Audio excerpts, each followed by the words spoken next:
Hi teachers, I'm going to show you a new feature of the Canvas gradebook, and this is called the Advanced Filters, and we've enabled this for all of your courses. So some of you are going to notice that your gradebook has changed, and the ways that it has changed is number one, the filters that for your gradebook are now here underneath the student names. So if I click on apply filters, I can now go ahead and create filter presets, but right here, let's just go ahead and take a look at what's available. If I click to the right of modules, you'll notice that now I can filter the gradebook according to the module that in the gradebook. I don't have to view all of the modules at once. I can just, for instance, say Unit 1, and now what's going to happen is only Unit 1 assignments are going to appear.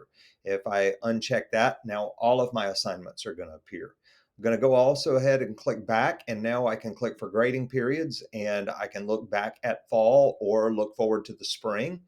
I'll go ahead and click on assignment groups. Now, this may be extremely helpful for you because some of you may want to take a look at just specifically what assignment groups may be giving your students trouble. You may want to take a look at how your assignment groups compare to one another.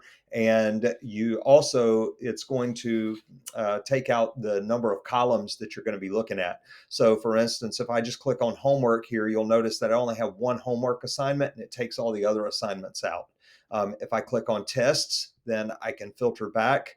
Classwork, there we go. I've got several more assignments right here, but you'll notice that the homework and test disappeared. And then also if I click on exam, well, I don't have an exam there, so you're not going to see anything. But when I uncheck those, everything comes back.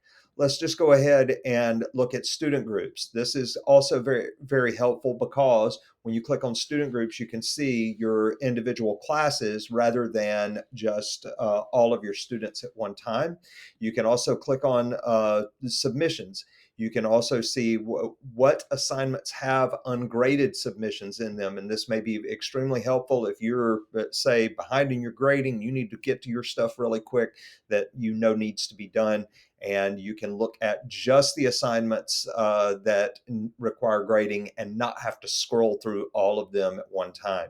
Also, starting and end date, you can take a look at your if you just want to look at assignments for a particular week, you can go ahead and click here and select whatever date you want to start, whatever date you want to end, and then hit apply.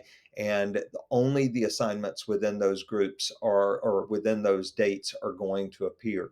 So I can also create a filter preset, and anyhow, you can click on these filter presets and say, hey, look, I just want Unit 1 and I just want homework. We don't have any project groups in this class. Maybe I want to do for spring only. I can also look at the has ungraded submissions. I can go ahead and set this as a filter preset. And then I'm just going to give it a name right now. I'm going to say test and then hit save filter preset. Now I can come over here and click on test, and that's going to give me that filter preset right here. If I uncheck the test, then that actually sends me back to my default view. Let's look at a couple of things here. Need to go over to your gradebook settings. Okay, so notice now that the appearance of there used to be a thing up here where you could actually click on and uncheck your unpublished assignments. In this case, I can go ahead and click unpublished assignments right here. Now I'm not going to see any of these assignments that are in red that say unpublished on them. I can hide assignment group totals, hide total and override columns. I can also put in my notes if I want to.